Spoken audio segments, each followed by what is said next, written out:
Welcome to tutor Tamil channel. இந்த சேனலில் உங்களை சந்திப்பதில் மகிழ்ச்சி அடைகிறேன்.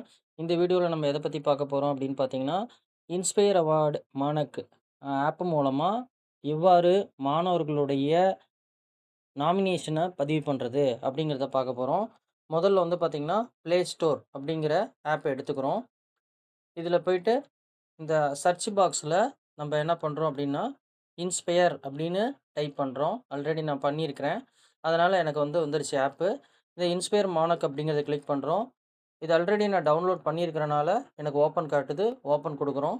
கொடுத்தோன்னு வந்து பார்த்திங்கன்னா, டேஷ்போர்டில் பார்த்தீங்கன்னா, இந்த மாதிரி ஸ்கூலுடைய detail, nomination student, revised nomination இந்த மாதிரி எல்லா ஆப்ஷனும் இதில் இருக்கும். நீங்கள் போனீங்கன்னா உங்களுக்கு தெரியும். நம்ம என்ன பண்ணுறோம் அப்படின்னா, நாமினேஷன் ஸ்டூடெண்ட் கொடுக்குறோம். இதில் ஆல்ரெடி நான் 5 மாணவர்களுக்கு 4 மாதம் பதிவேற்றம் பண்ணியிருக்கேன். இப்போ மிடில் ஸ்கூலாக இருந்துச்சுன்னா 2 மாணவர்கள், ஹை ஸ்கூலாக இருந்துச்சுன்னா 3 மாணவர்களும், ஹையர் செகண்டரியாக இருந்துச்சுன்னா 6 to 12ஆம் வகுப்பு வரைக்கும் 5 மாணவர்களும் பதிவேற்றம் செய்யலாம். இதில் பார்த்தீங்கன்னா, ஹையர் செகண்டரியில் விருப்பம் இருந்ததுன்னா, சயின்ஸ் குரூப் எடுத்திருக்க மாணவர்கள் 2 மாணவர்கள் பதிவு பண்ணலாம். மீதி இருக்கக்கூடிய 3 மாணவர்கள் 6லேருந்து